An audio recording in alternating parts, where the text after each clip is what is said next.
Super sites TV. Telangana రాష్ట్రంలో cabinet విస్తరణ ఏడాదిన్నర అయినప్పటికీ ఇప్పటికీ జరగలేదు. వాస్తవానికి చూస్తే ఎప్పుడైతే తెలంగాణలో కాంగ్రెస్ ప్రభుత్వాన్ని ఏర్పాటు చేసిందో అదే సమయంలో క్యాబినెట్ విస్తరణ కూడా పూర్తి కావాల్సినది. కాకపోతే ప్రధానమైన ఏదైతే పోస్ట్ ఉన్నాయో క్యాబినెట్ మంత్రివర్గంలో ఆ పోస్టులను సీఎం రేవంత్ రెడ్డి తన దగ్గరనే ఉంచుకొని తనకు దగ్గర ఉన్న వ్యక్తులకు ఆ క్యాబినెట్ పోస్టులను నియమించాలి, ఆ క్యాబినెట్ పోస్టులపై నియమించాలనే ఒక ఉద్దేశంతోనే అతను పట్టు సాధించుకుంటూ వచ్చారు. కాంగ్రెస్ మీద పూర్తి పట్టు ఉన్నట్టుగానే ఈరోజు రేవంత్ రెడ్డి వ్యవహార శైలి చూస్తుంటే కనబడుతుంది. కానీ ఎప్పుడైతే మనం డీప్గా ఒకసారి చూస్తామో అనేక లుకలుకలు కనబడుతూనే ఉన్నాయి. ఢిల్లీకి ఇప్పటి వరకు ఏడాదిన్నర లోపే దాదాపుగా 40 సార్లు ఢిల్లీ పర్యటించిన రేవంత్ రెడ్డి ఈ విషయంలో మరి క్యాబినెట్ విస్తరణలో ఎందుకు వైఫల్యం చెందుతున్నారు? గతంలో ఏదైతే కాంగ్రెస్ పార్టీ ఇన్ఛార్జ్గా ఉన్న మహిళకు సంబంధించింది ఈరోజు ఎవరైతే ఉన్నారో మీనాక్షి నటరాజన్కి సంబంధించింది చాలా స్ట్రైట్ ఫార్వర్డ్, కుండ బద్దలు కొట్టినట్టు తన అభిప్రాయాన్ని కేంద్రానికి చెప్తున్నది. కేంద్ర పార్టీకి సంబంధించిన ఎవరైతే ఉన్నారో ముఖ్యులు వాళ్ళకు చెప్తుంటా వస్తున్నది. తనదైన శైలిలో కాంగ్రెస్కు ఎవరైతే పట్టు విదలకుండా గడ్డు కాలంలో సైతం కాంగ్రెస్ను వీడని నాయకులకే ప్రాధాన్యత ఇవ్వాలి, ఎవరైతే బీసీకి సంబంధించిన, మైనార్టీకి సంబంధించిన, దళితులకు సంబంధించిన, రెడ్లకు సంబంధించిన ఎవరైనా కానివ్వండి కాంగ్రెస్కు విధేయులుగా ఉన్న వారినే నియమించాలని ఒక పట్టుదలతో మీనాక్షి నటరాజన్ అన్నట్టుగా తనకు కావాల్సిన వారిని మంత్రి పదవులలో పెట్టాలని రేవంత్ రెడ్డి పట్టుబడడంతో ఇటు ఏఐసీసీ ప్రధానంగా మహేష్ గౌడ్కు, రేవంత్ రెడ్డికు, మీనాక్షి నటరాజన్ ముగ్గురి మధ్యలో పోటాపోటీగా నువ్వా నేనా అన్నట్టుగా జరుగుతున్నది. ఈ నేపథ్యంలోనే మనం చూసినట్టయితే రాష్ట్రంలో అనేక సమస్యలు, అది ఏ సమస్య అయినా, రైతు సమస్య కానీ, విద్యార్థుల సమస్య కానీ, వైద్య సమస్యలు కానీ, ఆర్టీసీ కార్మికుల సమస్య కానీ, ఎన్జిఓకు సంబంధించిన కానీ ప్రతి సమస్యల పట్ల ఏదైతే ముద్దట తీసుకువెళ్ళడానికి వెళ్తున్న సమయంలోనే ఎవరో ఒకరు అడ్డుకట్ట వేస్తూనే ఉన్నారు. దాని మీద మొత్తం రచ్చ అవుతున్నది. రాష్ట్రం మొత్తం ఒక్కసారిగా ప్రతి విషయంలోనూ రేవంత్ రెడ్డిపై అంటే ఆయన చేసిన పనులకు అందరూ సహకరించే బదులు ఆయనకు సంబంధించిన వ్యతిరేకతనే ఎక్కువ వస్తుంది.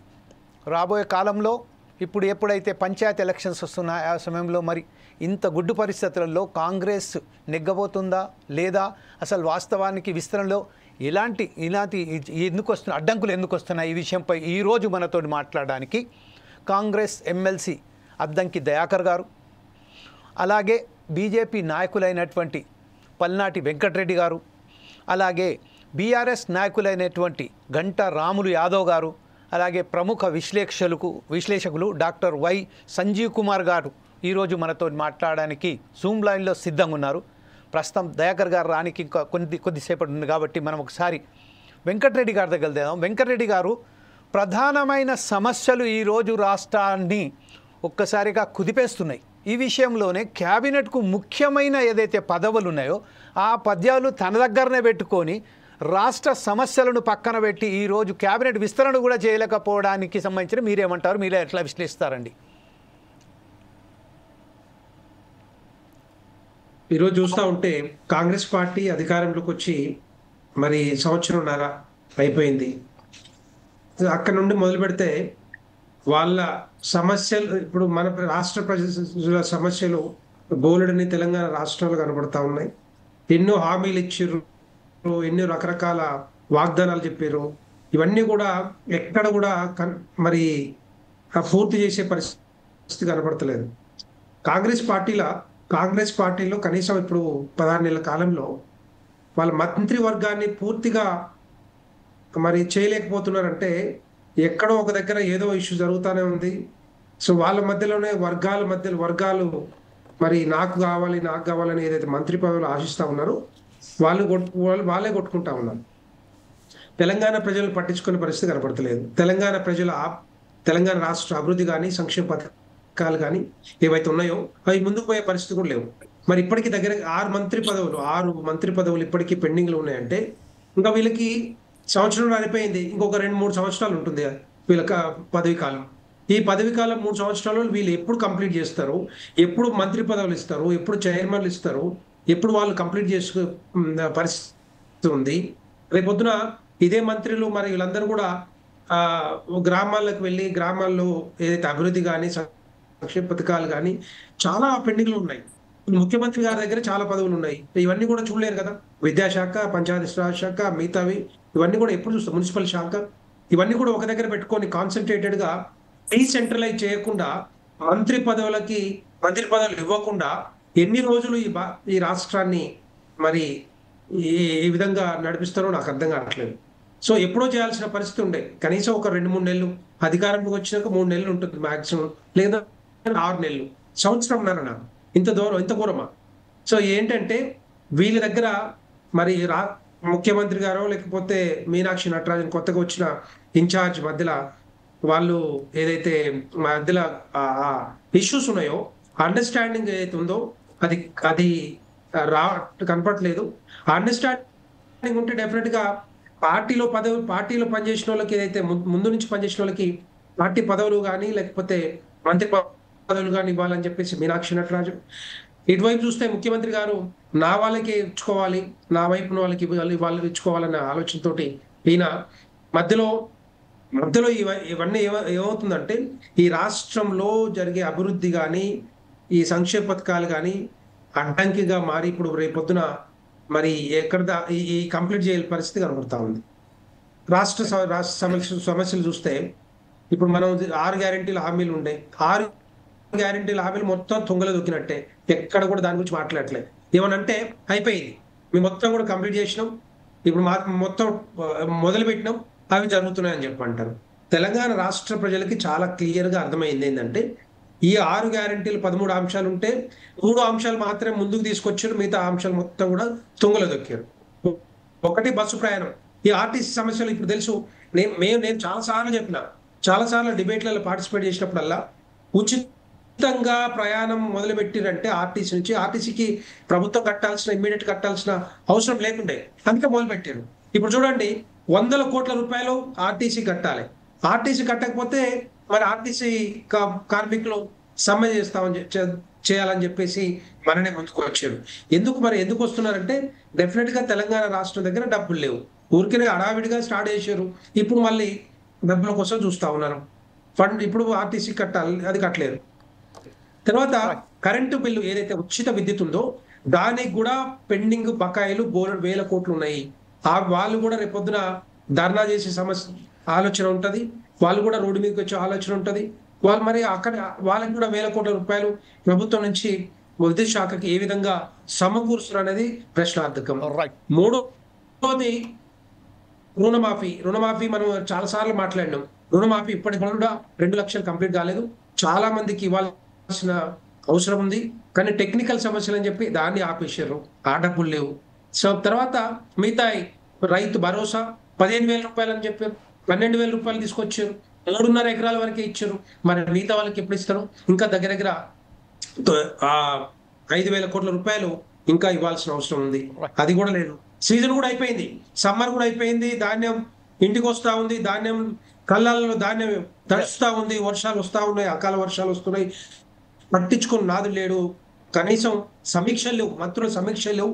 ఎక్కడ పడితే అక్కడ మరి రైతులు గోసపడతా ఉన్నారు. కానీ కాంగ్రెస్ ప్రభుత్వం కానీ మంత్రులు కానీ ఎమ్మెల్యేలు కానీ ఎవరు కూడా పట్టించుకోని పరిస్థితి ఇప్పుడు కనపడతా ఉంది. 2023 ఎన్నికల ముందల బీఆర్ఎస్ ప్రభుత్వంలో ఏ విధంగా జరిగిందో 21, 22, 23 అదే విధంగా ఇప్పుడు కూడా రైతులు గోసపడుతుంటే ప్రభుత్వం పట్టించుకునే పాపన పోయిందంటే మీరు ఒక్కసారి అర్థం చేసుకోవచ్చు. మరొకసారి వస్తానండి మీ దగ్గర. మహిళలకి ఏమైనా ఇస్తా అని చెప్పారు, ఒక్క నిమిషం అండి. మహిళలకి ఏదైతే మరి మహిళ 2,500 రూపాయలు ఇస్తా అని చెప్పారు, అది కూడా పక్కకు పోయింది. తర్వాత పెన్షన్ వృద్ధులకి పెన్షన్ 4,000 రూపాయలు ఇస్తా అని చెప్పారు, దాన్ని కూడా పట్టించుకుని పాపన పోలేదు.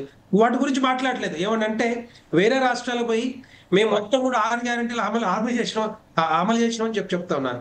ఇక్కడ తెలంగాణ ప్రజలకి ఒక్కొక్కరికి అర్థమవుతా ఉంది. ఎట్టి పరిస్థితుల్లో ఈ రాష్ట్ర ముందుకు పోయే పరిస్థితి లేదు. ముఖ్యమంత్రి గారే చేతులు ఎత్తేసిన పరిస్థితి కనపడ్డది. మీరు మమ్మల్ని కోసుకొని తినండి, మీరు ఏమైనా చేసుకోండి, మీ ప్రభుత్వాన్ని మీరే నడిపించుకోండి అని చెప్పేసి ఒక రోజు ఒక మీటింగ్ లో మరి రాష్ట్ర ప్రభుత్వ ఉద్యోగులకే చెప్పిన పరిస్థితి ఉందంటే ఒక్కసారి ఆలోచించవచ్చు. ఈ రాష్ట్ర ప్రభుత్వ కాంగ్రెస్ ప్రభుత్వం ఎట్టి పరిస్థితుల్లో ముందుకు పోయే పరిస్థితి లేదు. ఈ సంక్షేమ పథకాలు అమలు చేసే పరిస్థితి కూడా లేదు. ఒకసారి రాములు యాదవ్ గారి దగ్గరికి వెళ్దాం. గంట రాములు యాదవ్ గారు బీఆర్ఎస్ నాయకులు అయినట్టు. ఓకే సార్, సంజీవ్ కుమార్ గారు ఉన్నారు. సంజీవ్ కుమార్ గారు, ప్రస్తుతం ఏదైతే ఉన్నదో రాష్ట్రానికి సంబంధించిన అనేక సమస్యలతో సతమవుతున్న రాష్ట్రాన్ని పట్టించుకోకుండా మనం ఒక పార్టీకి అంతర్గత విషయాలు అనుకుందాం. పార్టీ ఇన్ఛార్జ్ వర్కింగ్ ప్రెసిడెంట్గా ఎవరుంటారు, అది వారి సమస్య, వారి కోసం విధులు పెడదాం. కాకపోతే క్యాబినెట్ మాత్రం ప్రజల సమస్య కదండి. క్యాబినెట్ విస్తరణ మాత్రం ప్రజలకు సంబంధించిన విషయం. ఈ విషయంపై కాంగ్రెస్ పార్టీ ఇంత నిర్లక్ష్య వైఖరిగా ఎందుకు వ్యవహరిస్తున్నట్టు? ప్రజా సమస్యలో సతమవుతున్న ఈ రాష్ట్రాన్ని ఆదుకోవడానికి ఒక బ్రహ్మాండమైన ప్రజలు ఒక అవకాశం కల్పించిన కాంగ్రెస్ ప్రభుత్వానికి వీరు సద్వినియోగం చేసుకోకుండా ఈరోజు కావాలని ఇలా ఇంత వ్యవహరించడం పట్ల మీరెవరిలా విశ్లేషిస్తారండి? అందరికీ నమస్కారం. ఇక్కడ ముఖ్యంగా మనం చూడాల్సింది రెండు కోణాల్లో చూడాలి. ఒకటి, తెలంగాణ ప్రజలు ఏకపక్షంగా అంటే అందరూ ఐక్యంగా ఉండి ఒక పార్టీని గెలిపించారు. ప్రభుత్వం మారాలనే ఉద్దేశంతో గత ప్రభుత్వంలో జరిగిన లోపాల విషయంలో కానీ నాయకుల విషయంలో కానీ రకరకాల కారణాలు తోటి ఒక పార్టీకి మాత్రం కాంగ్రెస్ పార్టీకి పట్టం కట్టి గెలిపించారు. ఆ గెలిపించడంలో రెండు కోణాలు ఉన్నాయి. ఒకటి, గత ప్రభుత్వం మీద విసిగి చెందిపోవడం ఉంటుంది. రెండో కారణం ఏంటంటే ఆరు గ్యారంటీల మీద నమ్మకంతో గవర్నమెంట్ ఫామ్ అయింది. ఫామ్ అయిన తర్వాత నెల 2 నెలల తర్వాత కూడా క్యాబినెట్ విస్తరణ సంవత్సరంన్నర వరకు కొనసాగించడం అనేది చాలా బాధాకరమైన విషయం. ఎందుకంటే ఈ 5 ఏళ్ళు టర్మ్ అనేది ఒక 5 ఏళ్ళు మాత్రమే ఉంటుంది. 5 ఏళ్ల టర్మ్ లో మనం వచ్చిన తర్వాత ప్రతి క్యాబినెట్ ను ప్రతి గవర్నమెంట్ ను ఫామ్ చేసి అక్కడ జోన్ వైజ్ గా డివైడ్ చేసి సమస్యలను ఎప్పుడైతే మనం పరిష్కరించగలుగుతామో అప్పుడే ప్రజా సమస్యలను తగ్గడానికి అవకాశం ఉంటుంది. ఇక్కడ క్యాబినెట్ విస్తరణలోనే ఇంత లోపం ఉన్నప్పుడు ప్రజల్లో సమస్యలు ఎందుకు ఉండవు? ఆల్రెడీ గత ప్రాబ్లంలో ఉన్న సమస్యలు ఇప్పుడు రెట్టింపు తోడని. దీనికి ముఖ్య కారణం ఏంటి అంటే నాయకుల్లో ఉన్న ఐక్యత ఎప్పుడైతే లోపించిందో గెలిపించడానికి ఉన్న ఐక్యత నిలబెట్టుకోవడానికి ఐక్యత లేకుండా పోయింది. ఈ ఐక్యత ఎప్పుడైతే విఫలమైందో అప్పుడే సమస్యలు అనేది ప్రాబ్లం అవుతున్నాయి. ఈ ఐక్యతను అంటే క్యాబినెట్ విస్తరణ అనేది ఒక శాఖకు ఒక మంత్రిని వేసిన తర్వాత ఆ మంత్రి కింద 3 మంత్రులు సహాయక మంత్రులు కూడా వేయచ్చు. అంటే ఎవరైతే అవగాహన మేము చేయాలనే కుతూహలం ఆతృత ఉందో ఒక మంత్రికి సహాయక మంత్రులు కూడా ఒక 3 వేసుకోవచ్చు. వేసుకొని జోన్ వైజ్ గా కూడా ఇన్ఛార్జ్ వైజ్ గా కూడా ప్రతి జిల్లాకు ఒక మంత్రిని సహాయక మంత్రిని కేటాయించినా కూడా సమస్యలు అనేది చాలా మటుకు తగ్గుముఖం పట్టే అవకాశం ఉంటుంది. కారణం ముఖ్యంగా ఈ సమైక్యమైన నిర్ణయాలు ఐక్యత లోపం వల్లనే ఈ సమస్యలకు దారితీస్తుంది. నమస్కారం అద్దంకి దయాకర్ గారు. Okay sir. నమస్కారం. Right sir. ఒక విషయం, దయాకర్ గారు కూడా వచ్చేసారు జూమ్ లింక్లో కాబట్టి ప్రస్తుతం ఒకసారి మనం దయాకర్ గారి దగ్గరికి వెళ్దాం. అద్దంకి దయాకర్ గారు, ప్రస్తుతం మనం మాట్లాడినట్టు ఇప్పుడు మన సంజీవ్ కుమార్ గారు మాట్లాడారు, అలాగే పల్నాటి వెంకటరెడ్డి గారు కూడా మాట్లాడారు. విషయం ఏంటంటే ప్రస్తుతం ఏదైతే అనేక సమస్యలతో సతమవుతున్న కాంగ్రెస్కు మన రాష్ట్రానికి సంబంధించి కాంగ్రెస్ పార్టీ విస్తరణ అంటే కాంగ్రెస్కు అంతర్గతంగా ఏమున్నాయో వివిధాలు అది ప్రజలకు అవసరం లేదు. కాకపోతే సమస్యల పట్ల చిత్తశుద్ధితో రేవంత్ రెడ్డి ఏదైతే ఉన్నదో విస్తరణ ఎందుకు చేయట్లేదు? ప్రతిసారి ఢిల్లీకి వెళ్ళడం రావడం అనేది జరుగుతున్నది. కానీ క్యాబినెట్ విస్తరణ ప్రజలకు సంబంధించిన సమస్య. ఈ విషయంపై మీరేమేస్తారని? గుడ్ ఆఫ్టర్నూన్ అందరికీ. ఒకటి, క్యాబినెట్ విస్తరణ అనేది ముఖ్యమంత్రి డిస్క్రిషన్తో ఉంటుంది. ఒకటి, మీకు సమస్యలకు సంబంధించిన అంశంలో పరిష్కారం కాకపోతే సమస్య, కానీ క్యాబినెట్ ఎందుకు సమస్య అవుతున్నది? క్యాబినెట్ మంత్రులకు ఏదైతే మీకు అసైన్ చేయబడ్డ మంత్రులు పనులు చేయకపోతే సమస్య, కానీ క్యాబినెట్ మీకెందుకు సమస్య అవుతున్నది? క్యాబినెట్ చేస్తామని చెప్పి ఏమన్నా అధిష్టానము లేకపోతే మా పార్టీ ముఖ్యమంత్రి మీకు ఎవరికైనా చెప్పిండ్రా? లేకపోతే మీరు అంటే మీడియా లేకపోతే విపక్షాలకు సంబంధించిన నాయకులు క్యాబినెట్ ఎందుకు కావట్లేదు అవుతుందని అడుగుతున్నారు. కానీ అది ముఖ్యమంత్రి గారు కూడా ఏం చేయాలనో మరి మీరే చెప్పిన ముఖ్యమంత్రి ఎందుకు? అంటే ఇప్పుడు ప్రస్తుతం ఏదైతే ఉన్నదో రాష్ట్రానికి సంబంధించిన క్యాబినెట్ అనేది రాష్ట్రానికి సంబంధించిన విషయం. అందులో విద్య అనేది విద్యాశాఖ కూడా ఆయన దగ్గరనే ఉన్నది, హోంశాఖ కూడా ఆయన దగ్గర ఉన్నది. ఈ విషయాల పట్ల ఇప్పుడు ప్రధానంగా విద్యాశాఖకు సంబంధించింది మనం చూస్తే అలాగే ఇప్పుడు ఏదైతే విద్యాశాఖకు సంబంధించిన సమస్యలు అలాగే ఉన్నాయి. దాన్ని పట్టించుకునే నాదునే లేడు. ఒక సీఎం దగ్గరికి వెళ్ళాలంటే they do not get that much of time to get an appointment with the CM. So ఈ విషయాలు ఒకటి ఏంటంటే ఇది ఎవరైతే పర్సనల్ ఎజెండా ఉంటుందో వాళ్ళకు సంబంధించిన సమస్య. డిపార్ట్మెంటల్ గా ప్రతి ఒక్కటి ప్రిన్సిపల్ సెక్రటరీ నుంచి ప్రతి ఒక్కటి రివ్యూస్ లో ఉంటూనే జరగాల్సి. ఇప్పుడు వారు ముఖ్యమంత్రిగా ఉన్నారు, ఎడ్యుకేషన్ మినిస్టర్ గా ఉన్నారు. ఇంటిగ్రేటెడ్ స్కూల్స్ అనేది ఎవరు అడిగితే తెచ్చిండ్రు? మేనిఫెస్టోలు అన్న అంశాలు కదా. సమస్యలు ఉన్నాయి, దేనికి వస్తుండ్రు ఎక్కువ? ఇంటర్ డిస్ట్రిక్ట్ ట్రాన్స్ఫర్కి సంబంధించి లేకపోతే ఇతరత్ర వాటి గురించి వస్తున్నారు. పాలసీకి సంబంధించిన అంశంలో ముఖ్యమంత్రి కానీ ఇతర మంత్రులకు సంబంధించి ఎక్కడ కూడా లుకానాస్ లేవు. ప్రతిపక్షాల విమర్శలు కూడా మీరు గమనిస్తే డబ్బులకు సంబంధించిన చర్చే ఉంటుంది, కానీ అడ్మినిస్ట్రేటివ్కు సంబంధించిన ఇష్యూస్లో ఎక్కడ కంజెషన్ మీకు వస్తున్నదో చెప్పాల్సిన. ప్రతి వాళ్ళు ముఖ్యమంత్రినే కలవాలి. ఇప్పుడు నాకాడికి వస్తారు కదా చాలామంది, అది సామాన్య వ్యక్తి నుంచి టాప్ లెవెల్ పర్సనాలిటీ వరకు కూడా ఏం చేస్తుండ్రు, మేము సీఎంను ఒకసారి కలవాలి, లేకపోతే మేము ఆయనతో ఇవి చెప్పుకోవాలి. ప్రతిదీ కూడా ఇప్పుడు ప్రతి సమస్యకు సంబంధించి ఆయా డిపార్ట్మెంట్కి సంబంధించిన అంశంలో మీకు పారదర్శకత లేకపోతే అది డెఫినెట్గా ప్రజాక్షేత్రంలో దాన్ని చెప్పొచ్చు. విపక్షాలు అయితే ఎండగడుతూనే ఉన్నాయి. పైసల మీద ఉన్నది, అందాల పోటీల మీద ఉన్న ఆతృత, మిగతా సమస్యల మీద లేని వాళ్ళ గురించి మనం ఏం చెప్పాలి చెప్పండి? పొద్దుగా లేస్తే అందాల పోటీల గురించే మాట్లాడుతారు. వాళ్ళకు పోటీదారులు ఇచ్చేస్తే అయిపో. ఇప్పుడు విపక్షాలకు సంబంధించిన కొంతమంది నాయకులు మాట్లాడుతున్నారు, లేకపోతే అక్కడ ఏదో ఆమె అన్నదని ఇది సమస్య అవుతుంది. మీలాగా ఎడ్యుకేషన్కి సంబంధించో, మున్సిపాలిటీకి సంబంధించో, లేకపోతే హెల్త్కు సంబంధించో ఏ రిఫార్మ్స్ లేదని చెప్పి సమస్య అవుతున్నది. ఫస్ట్ క్యాబినెటా సమస్య, క్యాబినెట్ ఎక్స్పాన్షన్ కాకపోవడమా సమస్య అనేది ఫస్ట్ తేలాలి. అప్పుడు కానీ వాళ్ళ ఇంటెన్షన్స్ అర్థమవుతుంది. ఎవరేమో క్యాబినెట్ ఉంచాల్సిన బాధ్యత ముఖ్యమంత్రిది. రాష్ట్రానికి సంబంధించిన అన్ని శాఖలకు మంత్రివర్గం ఉండాల్సింది అని అడగాల్సింది ప్రజల తరపున ప్రతిపక్షాలది. కానీ ఇప్పుడు మేము ఎక్స్పాన్షన్ చేస్తున్నామని చెప్పి వాయిదా వేస్తే ఇది కూడా ఫెయిల్యూర్ అన్నట్టుగా చిత్రీకరించడం అనేది ఇది ఏ రకమైన రాజకీయం నాకు అర్థం కావట్లేదు. మాది మొదటగా ఇప్పుడు మీకు తెలుసు, మేము మండలాలకు సంబంధించిన ఇప్పుడు ఏంటిది అధ్యక్షుల ఎన్నిక అనేది ఇప్పుడు ఈ డిసెంబర్ మనం మే 30 వరకు మేము వివరాలు ఇవ్వాలి అబ్జర్వర్స్ అందరం కూడా. దాని తర్వాత జిల్లా శాఖలకు సంబంధించి 700 పైచిలకు జిల్లాలకు నూతన అధ్యక్షులు దేశంలో ఇస్తారు, మనము ఇస్తాం. ఇప్పుడు పార్టీ అధ్యక్షుడు కొత్తగా వచ్చిన తర్వాత పార్టీకి సంబంధించిన ఏమంటారు పూర్తి కార్యవర్గాన్ని వేయాల్సిన బాధ్యత ముందున్నది. మంత్రివర్గ విస్తరణ అనేది అది ఎప్పుడైనా ఏదైనా అది ప్రభుత్వం బాధ్యత కాబట్టి ముఖ్యమంత్రి గారి డిస్క్రిషన్కి ఉంటుంది. మా అధిష్టానం వాళ్ళు అనుకొని చేస్తారు. కానీ వాయిదా వేస్తుండ్రు అన్నట్టుగా బొమ్మలు మీరే వేస్తున్నారు. మరి ఎవరు చెప్పిండ్రో ఆ బొమ్మలు వేసుడు, ఈయననే మంత్రి, ఈయననే అవుతుండు, ఈయనకు దగ్గర ఆయనకు దగ్గర అని మీరు ఒక 6 మంత్రులు ఉంటే 12 బొమ్మలు వేస్తుండ్రు. వీళ్ళే మంత్రులు అని మీరే క్రియేట్ చేస్తుండ్రు, మీరే వాయిదా అంటున్నారు, మీరే అది కంప్లీట్గా ఒక ఏమంతా మీడియా హల్చల్ చేయడానికి చేస్తుందే. కానీ అది ఎప్పుడైతే మేము కార్యాచరణ ముందుకు వస్తుందో ఒక రోజులోనే అయిపోయే పని. ఎందుకంటే పిసిసి నుంచి ముఖ్యమంత్రి నుంచి ప్రపోజల్స్ పోయిన తర్వాత అక్కడ వాళ్ళు నిర్ణయం తీసుకోవడానికి సమయం పడుతుందా అంటే కాదు. ఫస్ట్ ఈ ఆర్గనైజేషనల్ ఇష్యూస్ అన్నిటి కూడా రిజాల్వ్ చేయడానికి ఒక ప్రయత్నం జరుగుతున్నది. ఏది ఏమైనా ప్రతి దాన్ని అంశమో రాద్ధాంతమో కావడం కాకుండా కాదు ఏమంటారు క్యాబినెట్ వేయకపోవడం అనే దాన్ని కూడా ఇప్పుడు పెద్ద ఏమంటారు ఫెయిల్యూర్ అన్నట్టుగా చేస్తున్నారు. ఇది సమస్య మారింది. ఇప్పుడు ఆయన 6 నెలలు అసలు ఆయన ఇంకెవరు మన ముఖ్యమంత్రి గారు, ఇంకా అప్పుడు ఉన్న ముఖ్యమంత్రి గారు మన మహమ్మద్ అలీ గారు ఇద్దరే ప్రమాణ స్వీకారం చేసి 6 నెలల వరకు వాళ్ళు కనీసం వేయలే. అది డిస్క్రిప్షన్ ఆఫ్ సీఎం కూడా ఉంటుంది. ఒకసారి మనం రాములు యాదవ్ గారి దగ్గర రాములు యాదవ్ గారు ఏదో చెప్పబోతున్నారు. రాములు యాదవ్ గారు ప్రస్తుతం ఏదైతే ఉన్నదో మన దయాకర్ గారు ఏమంటున్నారంటే ఇది దానికి సంబంధించిన క్యాబినెట్ విస్తరణ చేయకపోవడం అనేది చేయకపోయినప్పటికును అంటే గతంలో మీ ప్రభుత్వం చేసింది దీన్ని కూడా ఉదాహరణ తీసుకున్నారు.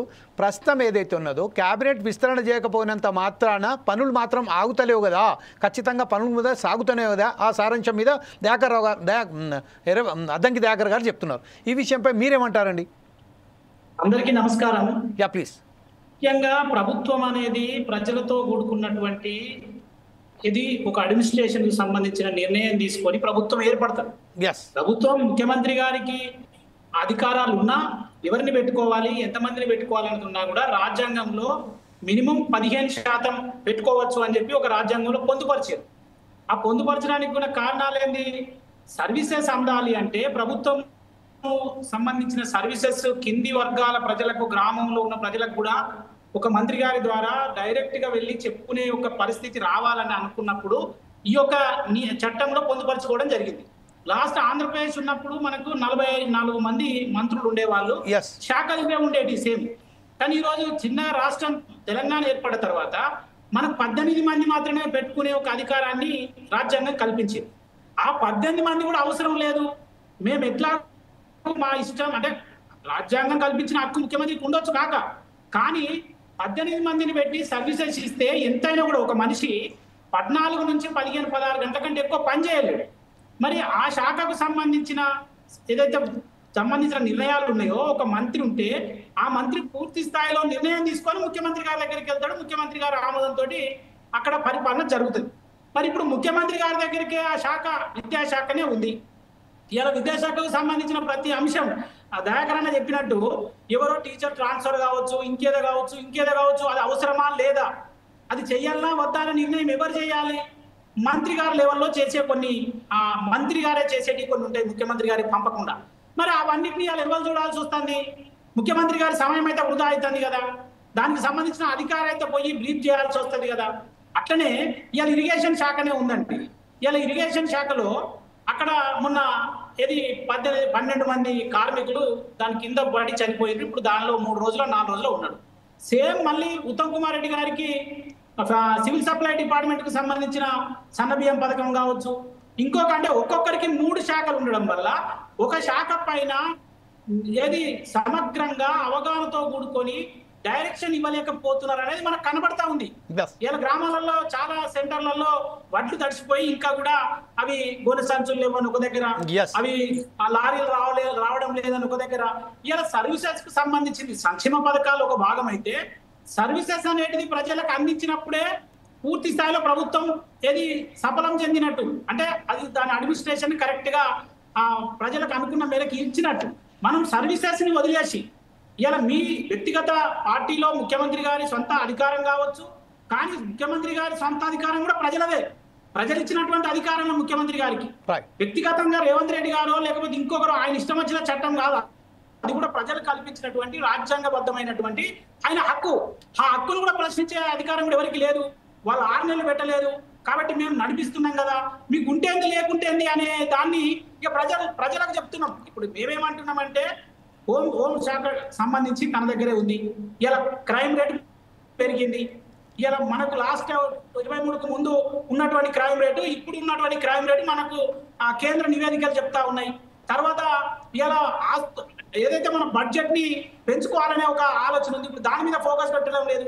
ఎందుకు ఫోకస్ పెట్టలేదంటే ఒక్కొక్కరికి ఓవర్ బర్డెన్ ఉంది. ప్రతి మంత్రికి 3 శాఖలు 4 శాఖలు. ఇలా ఫర్ ఎగ్జాంపుల్ రెవెన్యూనే ఉంది. దయాకరణ చెప్పినట్టు మనం ధరణి పథకాన్ని 100 రోజులలో మేము మార్చేస్తాము, కొత్త పథకం భూమాతం తెస్తామన్నారు. ఇవాళ తనకి ఇందిరమ్మకు సంబంధించిన గృహాల యొక్క శాఖ ఆయనకే ఉంది, రెవెన్యూ శాఖ ఆయనకే ఉంది, తర్వాత పబ్లిక్ సంబంధించిన ప్రజా సంబంధాల శాఖ ఆయన దగ్గరనే ఉంది. ఈ 3 శాఖలు ఒక మనిషి ఎట్లా చేస్తాడు అనే దానికి ఒకసారి మనం అందరం ఈ రాజకీయాలకు అతీతంగా చూడాలి. ఇంకొక విషయం చెప్తా ఉన్నాం. ఇవాళ సామాజిక న్యాయం కోణంలో 4 మంత్రులు ఎస్సీ ఎస్టీ బీసీలు అయితే నష్టమైంది. వాళ్ళందరూ ప్రూవ్ చేసుకుంటారు కదా, లీడర్ గా ప్రూవ్ అయ్యడానికి అవకాశాలు ఉంటాయి కదా. వాళ్ళకి ఇచ్చి ఒకసారి ఇప్పుడు ఈ సంవత్సరం అయింది, నిజంగానే 19 నెలలు అవుతా ఉంది. 19 నెలల్లో 4 మంత్రి పదవులు ఇవ్వడం వల్ల ఏం నష్టం జరుగుతా ఉంది అంటే ఏం ఇబ్బంది అవుతా ఉంది? వాళ్ళకి ఇవ్వడం వల్ల ఏమైనా నష్టం జరుగుతుంది, ప్రజలకు అన్యాయం జరుగుతుందా? ఫుల్ ఫ్లెడ్జ్ గా నువ్వు మంత్రివర్గం పెట్టుకో, ఎవరైతే పర్ఫార్మెన్స్ చేయని వాళ్ళని వాళ్ళని తొలగించి కొత్త వాళ్ళని పెట్టుకో. అంటే పని చేయించడం కూడా మాకు అవసరం లేదు, మేమే చేస్తామంటే దానికి వాళ్ళ నిర్ణయమే. కానీ ప్రజల్లో ఒక చర్చ పెట్టే బాధ్యత మీడియా పైన, ప్రధాన ప్రతిపక్షమైనటువంటి బీఆర్ఎస్ కానీ బీజేపీ కానీ అందరి పైన ఉంటుంది. రాముల్ గారు మరొకసారి మీ వద్దకు వస్తాను. రాముల్ గారు, ఇప్పుడు ఒకసారి సంజీవ్ కుమార్ గారి దగ్గరికి వెళ్దాం. ఎందుకంటే సంజీవ్ కుమార్ గారు అర్ధాంతరంగా మనం దాకర్ గారు రావడంతోనే వాళ్ళు వెళ్ళిపోయారు కాబట్టి, ఇప్పుడు దాకర్ గారు చెప్తున్నట్టుగా కేవలం మీడియా సృష్టి మాత్రమే చేస్తుంది, కావాలని కాదు మన దాకర్ గారు చెప్పారు కదా, మీడియాకు సంబంధించి చెప్తున్నారు. మీడియా అంటే ఇప్పుడు ప్రస్తుతం ఏమున్నదంటే, మనం ఒక విషయానికి వస్తే ఇక్కడ మీనాక్షి నటరాజన్కు సంబంధించింది, ఇన్ఛార్జ్గా ఉన్న మీనాక్షి నటరాజన్కు రేవంత్ రెడ్డి మధ్య ఒక పోరు జరుగుతున్నట్టుగా మనకు ఒక సమాచారం ఉంది. ఎందుకంటే నిన్న జరిగిన విస్తరణకు సంబంధించిన వాళ్ళు వెళ్ళినప్పుడు అక్కడ మహేష్ కుమార్ గౌడ్ గారు కలిశారు వేణుగోపాల్ గారిని. కాకపోతే రేవంత్ రెడ్డి ఢిల్లీలో ఉండంగా కూడా రేవంత్ రెడ్డి గారు ఒక్క విషయం మనం గుర్తించాలండి సంజీవ్ కుమార్ గారు, రేవంత్ రెడ్డికు ప్రధానమంత్రి 3 సార్లు 4 సార్లు పోయి కలిశాడు, ఇమీడియట్లీ అపాయింట్మెంట్ దొరుకుతుంది.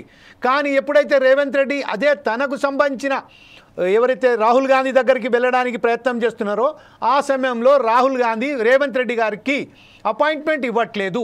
దీని మీద అంతర్యం ఏమిటి? వారు ఏమన్నా కానివ్వండి. కాకపోతే ఏంటంటే ఇప్పుడు మనం చెప్తున్నట్టుగా ఈరోజు రైతుల పట్ల అనేక అకాల వర్షాలు వచ్చి నానా భవిత్యం సృష్టించినాడు. ఈరోజు ఆర్టీసీకి సంబంధించి ఈరోజు ఏదైతే 27th నాడు ఈరోజు వెల్ఫేర్ కమిటీతో మీటింగ్ పెడుతున్నారో ఆర్టీసీ సమ్మె వాయిదా పడ్డది పున్నం ప్రభాకర్ చెప్పడం వల్ల. అలాగే టీఎన్ జోస్కు సంబంధించిన కూడా వాయిదా పడ్డారు, కేవలం మాట్లాడాను కాబట్టి మనం మాట్లాడదామంటే ఇవన్నీ సమస్యలు అక్కడ ఉండి ఈ విస్తరణలో భాగంగానే అటు ఇటు వెళ్ళడం వల్ల ప్రజలలో ఒక అనావృష్టి, అంటే అక్కడ ఒక అసంతృప్తి ఏర్పడ్డది. ఈ విషయంలో ప్రజలు కోరుతలేరు అని చెప్తున్నారు. ఈ విషయంపై మీరేమంటారండి డాక్టర్ గారు? ప్రజలు అనేది ఆల్రెడీ సమస్యలతోటే ఉంటారు. 9.5 సంవత్సరాలు 4 తర్వాత వచ్చిన తర్వాత సమస్యలు ఇప్పుడు తర్వాత కూడా కంటిన్యూషన్ అయిపోయినాయి కదా సమస్యలు. దయాకర్ గారు ఏమంటున్నారంటే ఎక్కడి పనులు ఆగట్లేదు, పోతున్నాయి అని చెప్తున్నారు. కానీ ఇక్కడ విషయం ఏంటి అంటే, మనం వచ్చినప్పుడే నియోజకవర్గంగా లేకుంటే మండలం వైజ్ గానో లేకుంటే జిల్లాల వైజ్ గానో మంత్రి పదవులు కేటాయించి సహాయక పదవులు ఇచ్చింటే ఈ పాటికే సగం సమస్యలు తగ్గేటివి మనకు. ఇంకోటి, రాహుల్ గాంధీ అపాయింట్మెంట్ ఇవ్వట్లేదు, మోడీ అపాయింట్మెంట్ అది ఇంటర్నల్ వ్యవహారం. మోదీ గారు ఇచ్చేది ఇప్పుడు రేవంత్ రెడ్డి గారు మోదీని కలిసే కారణం తెలంగాణకు రావాల్సిన నిధులు నియామకాలు అనేది సబ్జెక్టు. రాహుల్ గాంధీ కలిసే కాంగ్రెస్ విధానంలో విషయంకి వచ్చే వరకు ఏమవుతుందంటే అంతర్గతంగా వాళ్ళకున్న లోపాలు కానీ ఇంకేదన్నా రీజన్ కారణాలు ఉండొచ్చు. కానీ ఇక్కడ 1.5 సంవత్సరం వరకు మనము ఈ శాఖలను కేటాయించకపోవడం అనేది చాలా కష్టంతో ఉన్న వ్యవహారం. రాములు గారు చెప్పారు, ఇప్పుడు ఒక మనిషికి 3 శాఖలు ఇస్తే టైం అనేది కేటాయించడం కష్టం అవుతుందనే విషయం నిజంగా అప్రోచట్లీ కరెక్టే. ఒక శాఖను 3 భాగాలుగా 4 భాగాలు విడగొడితే పరిపాలన అనేది సౌలభ్యంగా ఉంటుంది. ఈ సౌలభ్యాన్ని మనం 1.5 సంవత్సరం కోల్పోయినాం. ఇప్పుడు కోల్పోకుండా ముందరికి రాగలగాలి అంటే మంత్రిని పెట్టి సహాయక మంత్రులుగా 3 పెట్టడంలో తప్పు లేదు. అన్ని కులాల వారికి అందరికీ కూడా హక్కులు ఉన్నాయి తెలంగాణలో. ప్రతి ఒక్కరు మంత్రి అయ్యే అవకాశం ఉంది, ప్రతి ఒక్కరు ముఖ్యమంత్రి అవకాశం ఉంది, సహాయ మంత్రి అయ్యే అవకాశం కూడా ఉంది. సో ఎవరికి కూడా తక్కువ లేదు. ఇక్కడ లీడర్ల విషయానికి వచ్చేవారికి ఎక్కువ తక్కువ లేరు. కాకపోతే ఏంటంటే పరిపాలన అనేది ఆగిపోయే పరిస్థితికి వచ్చింది. ఇప్పుడు దయాకర్ గారు ముఖ్యమంత్రిని కలవాలి అనేది అంటే డైరెక్ట్ వినతి పత్రం ఇస్తే మనకు పని అవుతుందనే ఆ ఉద్దేశంతో ఈ సమస్యలకు పరిష్కారం సొల్యూషన్ ఏంటి అంటే మనము తొందరగా మంత్రులను కేటాయిస్తే, వాళ్ళకు సహాయక మంత్రులుగా 3 కేటాయిస్తే ఈ 1.5 సంవత్సరం కోల్పోయిన విధానాన్ని మనం తొందరగా కోలుకోవడానికి అవకాశం ఉంటుంది. రైట్. ఇదే విషయంపై ఒకసారి పల్నాటి గారి దగ్గరికి వెళ్దాం. పల్నాటి వెంకటరెడ్డి గారు ప్రస్తుతం ఏదైతే మన మిత్రులు చెప్పారో ఈ అంతర్గత సమస్య అంతర్గత వ్యవహారమే కావచ్చు, కాకపోతే ప్రజల సమస్యలు కూడా దాంట్లోనే ముడిపడి ఉన్నాయి. ఈ ముడిపడి ఉన్న సమయంలోనే ఎవరైతే మనం చెప్పుకున్నాడు, మరొకసారి చెప్తున్నా ఏంటంటే ప్రధానమంత్రి మోడీ గారు అపాయింట్మెంట్ టక్కున దొరికిపోతుంది రేవంత్ రెడ్డి గారికి. కాకపోతే ఎప్పుడైతే రాహుల్ గాంధీ అపాయింట్మెంట్ గురించి వెళ్తున్నారో ఆయనకు నిరాకరణ వస్తున్నది. నిన్న ఏదైతే జరిగిందో మనం ఖచ్చితంగా చూడవలసిందే, ప్రజలు గమనిస్తున్నారు. కాకపోతే రాక వచ్చిన అవకాశాన్ని 9.5 పాటలు ఏదైతే బాధలు పడ్డారని చెప్పుకుంటూ తీసుకొచ్చిన ప్రభుత్వాన్ని చేతులారా పొడగొట్టుకున్నట్టుగా కనబడుతుంది. రేపు రాబోయే ప్రజాతి ఎన్నికలలో వీళ్ళ పరిస్థితి ఎలాగవుతున్నది, మీరేమంటారండి ఈ విషయంలో? జమీల్ గారు, దీంట్లో మంత్రివర్గ విస్తరణది మనకు తెలుసు. ప్రభుత్వం ఏర్పాటైన తర్వాత 3 నెలలు 6 నెలలలో మంత్రివర్గ విస్తరణ కంప్లీట్ చేయాల్సిన బాధ్యత ప్రభుత్వం మీద ఉంటుంది. కాంగ్రెస్ పార్టీ అధికారంలోకి వచ్చిన తర్వాత ఎన్ని సంవత్సరాలు అంటే సంవత్సరం నుంచి ఇప్పటివరకు వాళ్ళ అది ఇంటర్నల్ మ్యాటర్ అయినా కూడా ఇది ప్రజా సమస్యలకు ప్రజలకి ముడిపడి ఉంది కాబట్టి ఎట్టి పరిస్థితుల్లో మరి మంత్రివర్గ విస్తరణ చేయాల్సిన బాధ్యత వాళ్ళ మీద ఉంటుంది డెఫినెట్ గా. మరి ఎందుకు మీకెందుకు లేకపోతే మీడియా సృష్టి అన్ని కూడా పక్కన పెడితే, ఎందుకంటే డెఫినెట్ గా అడిగే బాధ్యత ఉంటుంది, పార్టీలకు అడిగే బాధ్యత ఉంటుంది, ప్రజలకు అడిగే బాధ్యత ఉంటుంది, మీడియాకు అడిగే బాధ్యత ఉంటుంది, చేయాల్సిన బాధ్యత ఉంటుంది.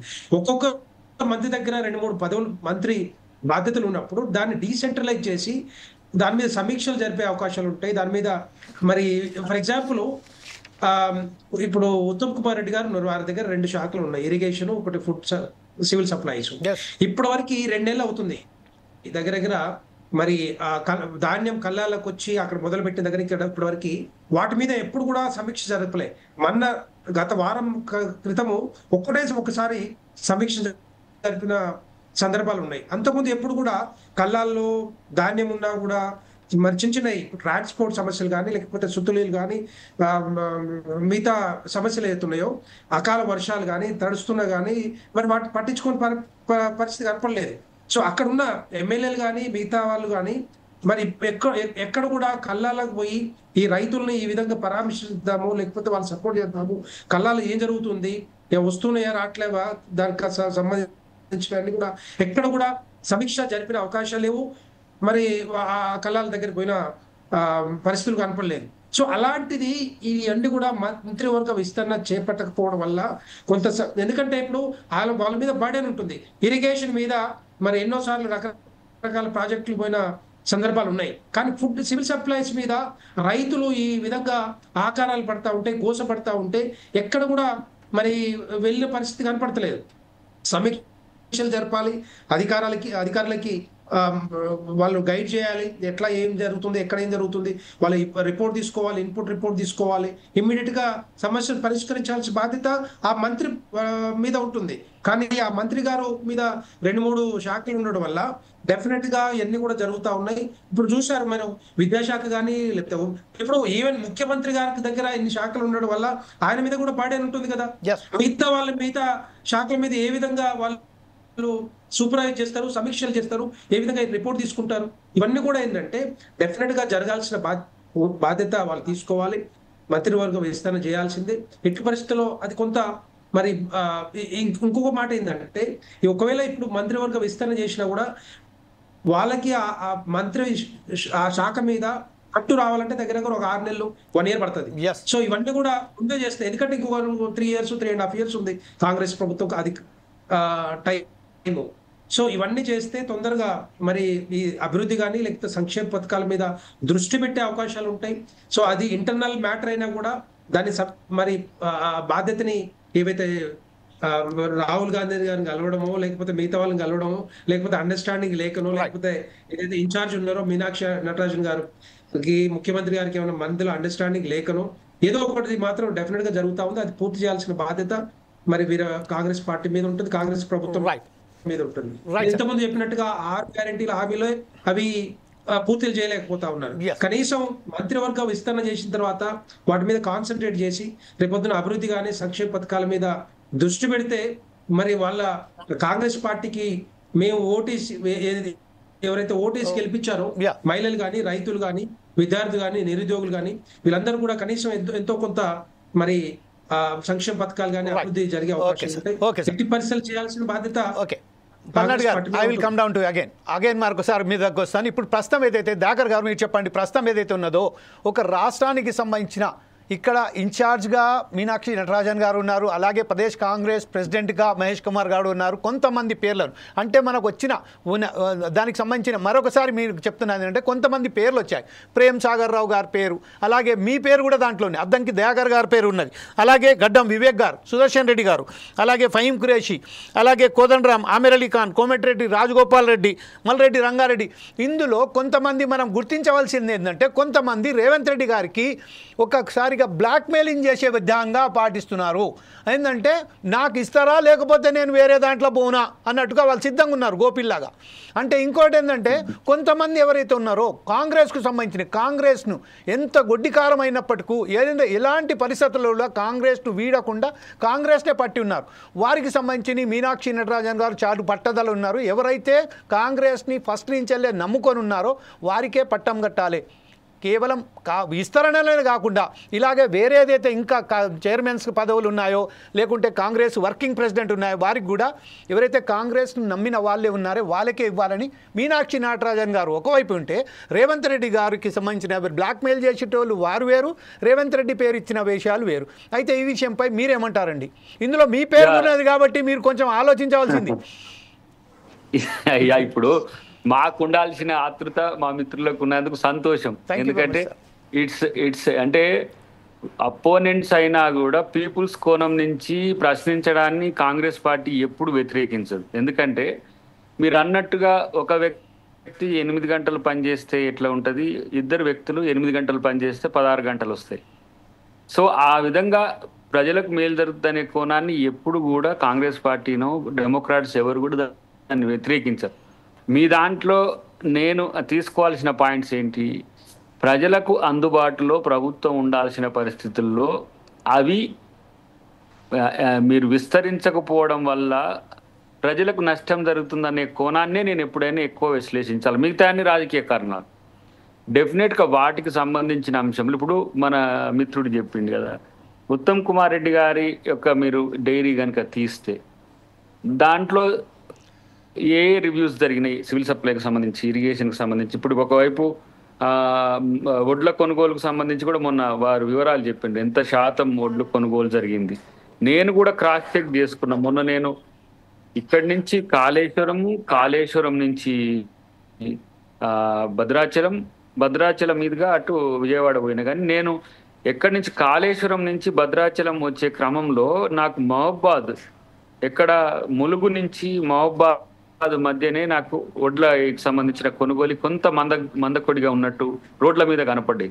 గతంలో కేసీఆర్ కాలంలో రోడ్లే కల్లాలైన రోజులు అని చెప్పి నేను చూసిన రోజులు ఉన్నాయి. కాబట్టి నాకు అట్లా మహబాద్లో కనిపించినాయి కొంత. కానీ 90% పైచిలకు మనం కొన్నాం. ఒకటి డిమాండ్ ఏంటంటే ఈ వర్షం వచ్చినాక తడిచినాక వడ్ల రంగు మారినాక మిల్లర్స్ నుంచి వస్తున్న ఆబ్జెక్షన్స్ నేను గమనించిన. మిల్లర్స్ మేము దీనికి తక్కువ నాసి రకం వడ్ల కింద ఉంటాయి కాబట్టి దీన్ని మీరు మళ్ళీ ఒక జీవో తీపియమని కొంతమంది ఏంటంటే తడిచిన వాటికి సంబంధించినవి మాకు జీవోస్ రాలేదు కాబట్టి కొంతమంది తల్లాడ అంటే మనకు ఖమ్మం జిల్లా అక్కడ రైతులు 300 మంది రాత్రి ధర్నా చేస్తుంటే మనవాడు మిత్రుడు కార్తీక్ నాకు అక్కడి నుంచి ఫోన్ మాట్లాడిస్తే జేసీ గారితో మాట్లాడితే వచ్చినప్పుడు మార్కెట్కి వచ్చినప్పుడు తడిసినప్పుడు పెరుగుతున్నాయి, మార్కెట్కి వచ్చినప్పుడు తడవనప్పుడు తగ్గుతున్నాయి తేమ శాతం. ఈ గ్యాప్లో మాకు రైతులకు నష్టం జరుగుతుందని చెప్తే జేసీ గారితో నేను మాట్లాడినా. అంటే ఎక్కడికక్కడికి ఏ స్థాయిలో వాళ్లకు రైతులు కూడా సంబంధాలు ఏర్పరచుకొని వాళ్ళకి నష్టం జరగకుండా చేస్తున్నవైనా అని చెప్పడానికి ఈ ప్రయత్నం చేసిండు. అంటే మంత్రులు వాళ్ళ శాఖలకు సంబంధించిన అంశంలో ముఖ్యమంత్రి గారికి హెక్టిక్ షెడ్యూల్ ఉంటుంది. మున్సిపల్ ఉంది, ఎడ్యుకేషన్ ఉంది, తర్వాత హోమ్ ఉండడం వల్ల ఎక్కువ శాతం నేను ఇంకా ఒక మాట అడ్వాన్స్ అయి చెప్తా. చాలా మందికి నాతోని ముఖ్యమంత్రి గారిని కలవాలనుకున్న వాళ్ళు టచ్ చేసే వ్యక్తులలో నేను ఒక్కరిని ఉంటున్నా కాబట్టి నాకు ఈ దానికి సంబంధించి ముఖ్యమంత్రి గారిని కావాలంటే నేను ప్రిన్సిపల్ సెక్రటరీని కలిస్తే కూడా పని అంటే వాళ్ళకి సాటిస్ఫై కావట్లే. సీఎం కావాలన్నప్పుడు ఆయన ఏం చేస్తున్నాడు, ఇప్పుడు ఈ June 2 తర్వాత షెడ్యూలింగ్ చేస్తున్నాడు. మార్నింగ్ అందరికి ఎట్లా ఏ విధంగా చేస్తే బాగుంటుంది అని చెప్పేసి సామాన్య ప్రజలకు కూడా. ఎందుకంటే ఇప్పుడు ఉన్న పరిస్థితుల్లో సమయాన్ని ఏ విధంగా అడ్జస్ట్ చేసుకోవాలనే విషయంలో కొంత చర్చ జరుగుతున్నదనే మాట వాస్తవం. రెండవది మంత్రివర్గ విస్తరణకు సంబంధించి అసలు సమస్య ఎక్కడ ఉందనే విషయంలో మీరు విశ్లేషించండి. సమస్య ఎవరో బ్లాక్మెయిల్ చేస్తే వాళ్ళకి ఇవ్వకపోతే, ఎవరో ఎక్కువ మేము దబాయిస్తామని చెప్తే వాళ్ళకి ఆశ, ఇట్లాంటివి కావు అసలు సమస్య. అసలు మొన్న May 1st వీక్లో అయిపోయేది. మనకు ఒకటేసారి ఆపరేషన్ సింధూర్ వచ్చింది. ఆపరేషన్ సింధూర్ వచ్చినప్పుడు మనం అవతలనేమో రక్తాలు కారుతుంటే మనం ఏంది శాల్వాలు కప్పుకుంటే ఏమైనా అసలు అది కాంగ్రెస్ పార్టీని దేశవ్యాప్తంగా ప్రపంచవ్యాప్తంగా దుమ్మెత్తిపోస్తారు. ఇప్పుడు June 2 కూడా ఒక ఈవెంట్ ఈజ్ దేర్. అంటే ఏంది, మనకు రాష్ట్ర అవతరణ దినోత్సవానికి సంబంధించిన ఉన్నాయి. నాకున్న సమాచారం అవసరమైతే దాన్ని ఏంటి ఎక్కడ ఆర్గనైజేషన్ కార్యాచరణ ముందుకు తీసుకుపోయి తర్వాత మినిస్ట్రీస్ వీళ్ళకి ఏంది పదవుల మీద ఉన్న ఆకాంక్ష వీటి మీద లేదు, రాష్ట్ర అవతరణ అంటారనే ఉద్దేశంతో కూడా ముఖ్యమంత్రి గారు ఉన్నట్టు నాకు చిన్న సమాచారం చెప్తున్నా. కాబట్టి డెఫినెట్ గా మీరు కోరుకున్నట్టుగా 18 మందే కాదు, మా మిత్రుడు చెప్పినట్టుగా సహకార మంత్రులకు సంబంధించి ఎట్లా ఉంటాయో వాటికి సంబంధించి కూడా ఆలోచన ఉంటుంది. విప్లకు సంబంధించి కూడా మీకు విప్లు కూడా ఆల్మోస్ట్ ఆల్ ఎగ్జిక్యూటివ్ గా పనిచేస్తున్నారు, నేను చూస్తున్నా కొన్ని అంశాలు. కాబట్టి ఇది మంత్రివర్గ విస్తరణ వల్ల నటరాజన్ గారికి, మీనాక్షమ్మకు, రేవంత్ రెడ్డి గారికి ఏదో కొంత గ్యాప్ ఏర్పడుతుందని కొంతమంది మిత్రులు రాశారు. అవన్నీ కూడా చూసి నవ్వుకుంటాం మేము. వాళ్ళు ఏంటంటే మా దాంట్లో సరే అన్ని పార్టీలలో ఉంటుంది అనుకో, బీజేపీలో ఉంటుంది సరే, బట్ బీఆర్ఎస్లో కొంచెం తక్కువ ఉంటుంది. కానీ బీజేపీలో కూడా డిఫరెంట్ యాంగిల్స్ నుంచి సమాచారాన్ని తీసుకుంటారు. అది ప్రాబబుల్ లిస్ట్గా అవుతుంది. ఇప్పుడు ఎవరు పిసిసి, తర్వాత మాకు సీఎం, తర్వాత డిప్యూటీ సీఎం, తర్వాత మీనాక్షి నటరాజన్ గారు క్రెడిబుల్ పర్సన్స్ నుంచి కూడా ఇప్పుడు మాకు ఉత్తమ్ గారు కానీ ఇంకా మిత్ర వెంకటరెడ్డి గారు ఇట్లా ఎక్కడ ఏ జిల్లాకు సంబంధించి ప్రాబుల్ తీసుకున్న తర్వాత ఎస్సీ ఎస్టీ ఓబీసీ మైనార్టీ ఆ ప్రాబుల్ తీసుకొని ఇప్పటికే ఒక రకంగా ఫైనల్ అయిన వాటి విషయంలో ఒక ప్రకటన మాత్రమే మిగిలి ఉన్నదనేది నాకున్న సమాచారం. మీరు అన్నట్టుగా మేము ఏంది మాకు ఇస్తేనే మాకు లేకపోతే మేము ఇట్లా అనే విషయాలు ఓన్లీ మనకు బయట కనపడతాయి తప్పితే అధిష్టానం దగ్గర అట్లా అంటే బ్లాక్ మెయిల్ చేస్తే మల్లికార్జున ఖర్గే గారు, రాహుల్ గాంధీ గారు కరిగిపోయి ఇప్పుడు పార్టీకి ఏం కావాలి, ఒకటి సామర్థ్యంతో కూడిన పనిచేసేటోళ్ళు కావాలి, 2 రేపటి రోజున మరింత అంటే ఫ్యూచర్లో మరింత ప్రభుత్వానికి పార్టీకి మంచి పేరు తెచ్చే వ్యక్తిత్వం ఉంటోళ్ళు కావాలి, 3వది అతి ముఖ్యమైనది ప్రజాకోణం నుంచి ఆలోచించేటోళ్ళు కావాలి. 3టిని బేస్ చేసుకుంటారు. అన్ని కోణాల నుంచి విశ్లేషించిన తర్వాత మంచి మంత్రివర్గం వస్తుంది. మిమ్మల్ని మీరు వేలెత్తి చూపే మంత్రివర్గం అయితే రాదనేది నా యొక్క అభిప్రాయం. ఇదే విషయంపై మనం రాముల్ గారి దగ్గరికి వెళ్దాం. రాముల్ గారు ప్రస్తుతం ఏదైతే దయాకర్ గారు చెప్తున్నారో ఖచ్చితంగా డెమోక్రసీ ఉన్నది అంటే వాళ్లకు కాంగ్రెస్లో బాగా స్వేచ్ఛ ఉన్నది కాబట్టి వాళ్ళు అంతర్గతంగా మాట్లాడుకుంటాను. ఆ అంతర్గత విభేదాలకు సంబంధించి వీళ్ళు అందరూ దాన్ని ఒక భూతద్దంలో చూపెడుతున్నట్టుగా మన సారాంశంలో మాట్లాడారు. ప్రస్తుతానికి మనం చూసినట్టయితే చాలా స్పష్టంగా కొంతమంది ఎవరైతే కాంగ్రెస్కి సంబంధించిన వాళ్ళు ఉన్నారో వారు చాలా స్పష్టంగా చెప్పడం జరిగింది. మా గనక పదవి రాకపోతే అన్నట్టుగా మాట్లాడడం జరిగింది. ప్రత్యేకంగా మనకు ప్రసాదాల మనం చూసాం కూడా. ఇంకొక విషయం ఏంటంటే దయాకర్ గారు చాలా స్పష్టంగా చెప్పారంటే రైతులకు సంబంధించిన సమస్యల పట్ల తాను వెళ్తున్నప్పుడు అక్కడ కాళేశ్వరం ప్రాజెక్ట్ సరస్వతి పుష్కరాలకు వెళ్ళిన తర్వాత వేరే భద్రాచలం కానీ లేకపోతే విజయవాడ వెళ్ళేటప్పుడు తనకు రైతులకు సంబంధించిన సమస్యల పట్ల చూశానని చెప్తున్నారు.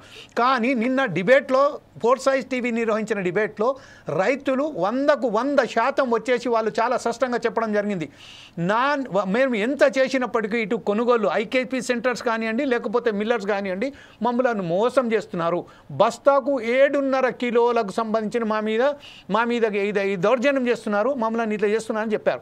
దీని విషయంలో కూడా మన మిత్రులు చెప్పారు. దీనిపై మీరు ఎలా అంటారండి? ఇప్పుడు ప్రస్తుతం ఏదైతే మనం చెప్తున్నాం ఉత్తమ్ కుమార్ రెడ్డి గారు చెప్పారు, ఆయన షెడ్యూలింగ్ చేశారు, ప్రస్తుతం మాట్లాడారని చెప్తున్నారు.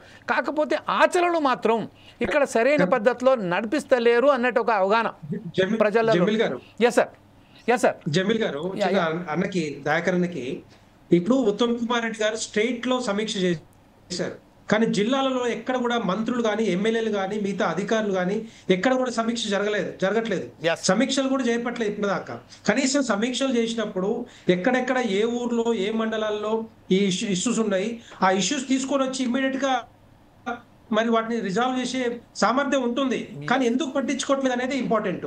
సివిల్ సప్లైస్ కి ఒక ప్రత్యేకంగా మినిస్టర్ లేక ఒక శాఖ మంత్రి లేకనే ఇవన్నీ జరుగుతా ఉన్నట్టుగా అర్థమవుతా ఉంది.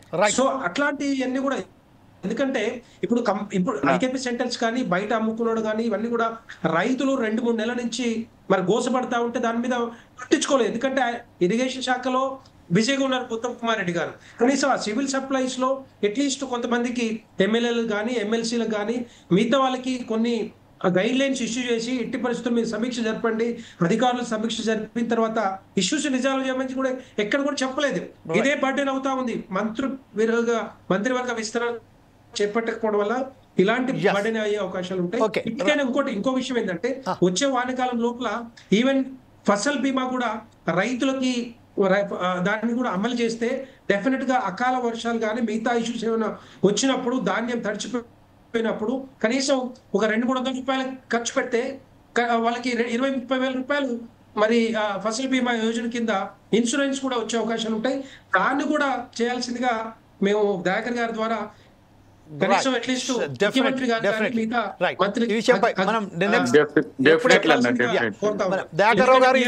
నోట్ చేసినట్టుగా మనకు అనిపిస్తుంది. ఖచ్చితంగా ఈ ఏదైతే మీరు ఇచ్చారో సూచనలు దానికి వెళ్తారండి డెఫినెట్ గా. డాక్టర్ గారు మీ దగ్గరకు వస్తానండి, రాముల్ గారి దగ్గరగా మీ దగ్గరకు వస్తాను. రాముల్ గారు మీరేమంటారండి ఈ విషయంపై? ఇప్పుడు ఒకటి దయాకరణ చెప్పేది ఏంది, సరే అది చేయొచ్చు, దాన్ని మేము మా పార్టీలో అనుకోని చేస్తామని కాదు. ఇప్పుడు నేను నా ప్రత్యక్ష అనుభవం చెప్తా. పెద్దపల్లి నియోజకవర్గంలో నిన్న అప్పన్నపేటలో రైతు వడ్లు దాడిస్తే వీటిని కొనేవాళ్ళు లేరు, వాళ్ళు డైరెక్ట్ రైతులే సోషల్ మీడియాలో పెట్టిరు. ఏ పొలిటికల్ పార్టీ అక్కడికి పోయో ఏదో ఇష్యూ చేయడం కాదు. అంటే ఇట్లాంటి రోజు దాదాపుగా రాష్ట్రంలో 100 మంది రైతులు వాళ్ళకు వాళ్ళే వాళ్ళ ఇబ్బందిని సోషల్ మీడియాలో పెట్టి మమ్మల్ని పట్టించుకునే వాళ్ళు లేరు, మాకు రైతు మిల్లర్స్ ఇబ్బంది పెడతా ఉన్నారు, కట్ చేస్తా ఉన్నారు అనేది ఒకటి. నా స్వీయ అనుభవం ఏంటంటే ఇలా మైనింగ్ డిపార్ట్మెంట్ ముఖ్యమంత్రి గారి దగ్గర ఉంది. పెద్దపల్లి జిల్లాలో మట్టి మాఫియా విపరీతంగా నడుస్తా ఉంది. ఇటుక బట్టీలకు సంబంధించిన వ్యక్తులు అక్కడ కలెక్టర్ గారు ఒక ట్రిప్ కు 2700 రూపాయలు అని చెప్పి ఒక ఆర్డర్ ఇస్తే అక్కడ ఉన్న పోలీస్ డిపార్ట్మెంట్, రెవెన్యూ డిపార్ట్మెంట్ అందరు కలిసి అసలు ఆ మైనింగ్ డిపార్ట్మెంట్ అధికారి అక్కడ లేడు, దాన్ని పర్యవేక్షించే వ్యక్తి లేడు. మేము ఫోన్ చేసి ఏడి మైన్స్ కి ఫోన్ చేస్తే ఫోనే లిఫ్ట్ చేయడు. ఆ మైనింగ్ డిపార్ట్మెంట్ అక్కడ ఉన్నటువంటి గవర్నమెంట్ ప్రాపర్టీ విచ్చలవిడిగా మరి అది అవినీతి జరుగుతూ ఉంటే దాన్ని ప్రశ్నించే అధికారం లేడు, దానికి శాఖకు మంత్రి లేడు.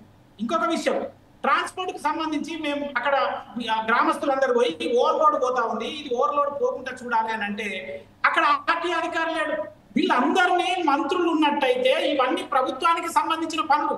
ఇలా నేను మాట్లాడితే నాకు వచ్చేది కాదు, ప్రభుత్వానికి అక్కడ ఏది ఆదాయం వచ్చేటువంటి పనులలో కూడా మంత్రివర్గం లేకపోవడం వల్ల ప్రభుత్వ ఆదాయాన్ని కూడా పెంచుకోలేకపోతున్నాము. అదే విధంగా ప్రజలకు ప్రప్రథమంగా మనం పరిపాలనలో ఇవ్వాల్సినటువంటి సర్వీసెస్ మనం సక్రమంగా ప్రజలకు అందట్లేదు. సరే రోజు చెప్తా ఉన్నాం, అందరం కూడా చెప్తాం ఏది బాగా నడుస్తుంది, మంచిగా ఉంది, చేస్తున్నాం, అవన్నీ ఒక భాగం. కానీ ప్రజలకు ఇంకొక విషయం, సరే మనం ఇంతకుముందు ఇట్లా జరిగింది దానికంటే ఇప్పుడు జరుగుతలేదు కదా, లేకపోతే అంతకంటే మేము తప్పు చేసామా అని కాదు. మనం అప్పుడు ఏం విషయాలను మాట్లాడినాం, మనం కాంగ్రెస్ పార్టీ పక్షాన అప్పుడు కూడా ఏం చెప్పినామో ఈ 2-3 మంత్రులతో చేస్తారా, ఇవన్నీ మనం మాట్లాడిన విషయాలే. ఇవన్నీ ప్రజలకు సంబంధించిన అంశాలు. ఇది మీడియా సృష్టితో ఇవన్నీ కూడా కాదు. ఒక పొలిటికల్ పార్టీ అయినా ఒక ప్రభుత్వం అయినా తప్పకుండా ప్రజలకు జవాబుదారీగా ఉండాల్సిందే.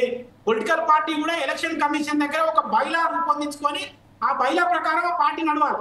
దాన్ని కూడా మాట్లాడే హక్కు ఉంటుంది. ఎందుకంటే ఇప్పుడు ఇంటర్నల్ గా ఇంతకుముందు ఎక్కడైతే మన ఢిల్లీలో మనకు అవమానం జరిగిందని చెప్పి 83-84లో తెలుగువాడి ఆత్మగౌరవంతో ఇక్కడ తెలుగుదేశం పార్టీ వచ్చింది. ఎందుకు?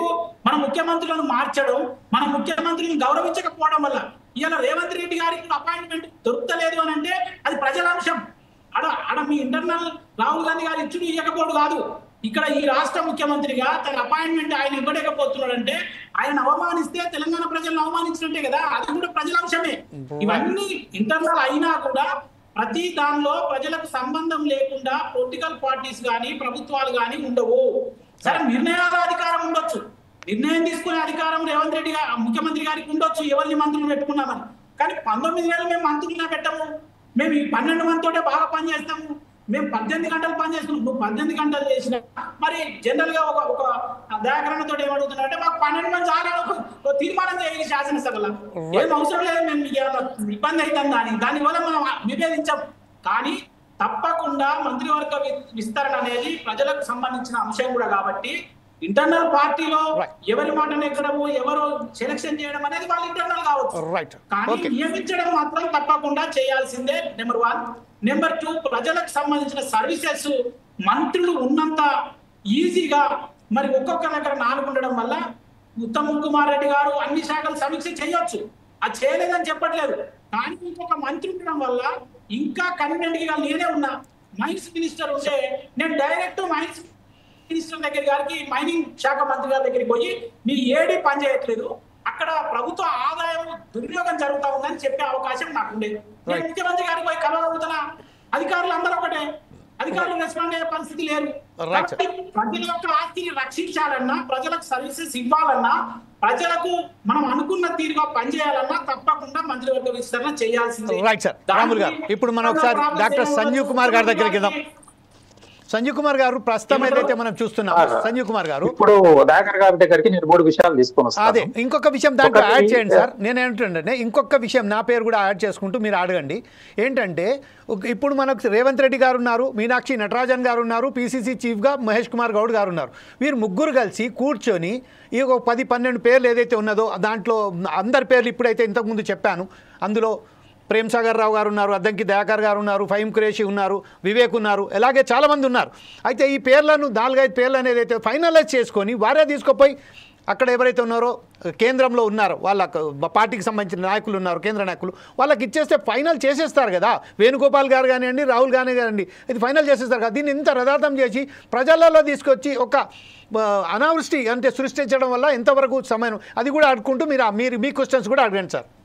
డెఫినెట్ గా ఇక్కడ విషయం వచ్చే వరకు ఏమవుతుందంటే 5 పదవులు ఉన్నాయో 6 పదవులు ఉన్నాయో అనేది ఓన్లీ 6 మందిది కాంగ్రెస్ మొత్తం పార్టీ సంయుక్తంగా ఒక నిర్ణయించి ఒక 6 మంది పేర్లని ఫైనలైజ్ చేసి పంపిస్తే ఇంత గొడవ ఉండేది కాదు, ఇంత బయటికి వచ్చి పబ్లిసిటీ కావాల్సిన అవసరం కూడా లేకపోయింది.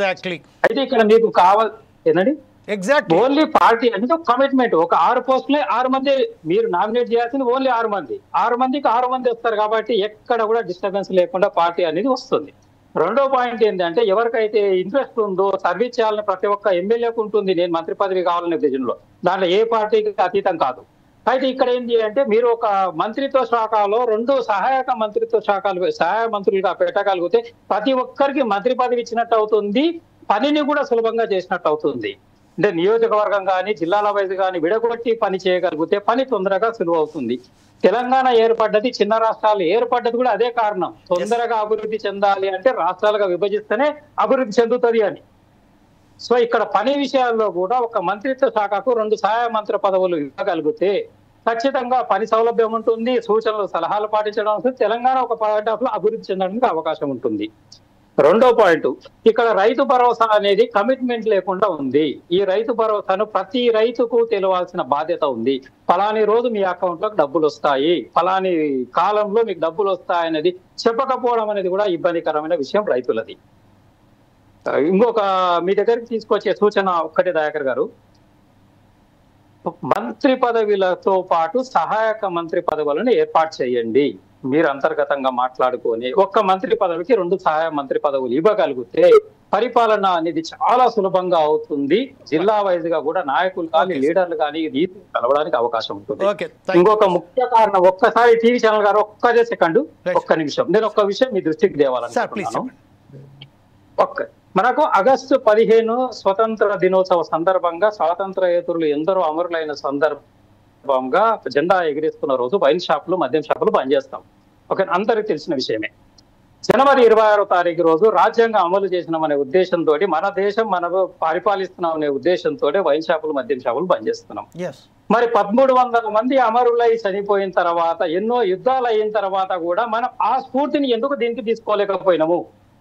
జూన్ 2వ తారీఖు రోజు నేను మొన్న రీసెంట్ గా చిన్నారెడ్డి గారికి రిప్రజెంటేషన్ ఇచ్చాను. దయాకర్ గారు మీరు ఒక్కసారి ఆ విషయంలో దృష్టి పెట్టి కొత్తగా అంటే మనం సమాజానికి ఇవ్వాల్సింది ఏంటి, యువతకు ఈ విధంగా తెలంగాణ ఏర్పడ్డది కాబట్టి బంద్ ఉంది అనే కారణం రావాలి. తాగడానికి తినడానికి తెలంగాణ ఉంది అనే సిద్ధాంతం అనేది మారాలి.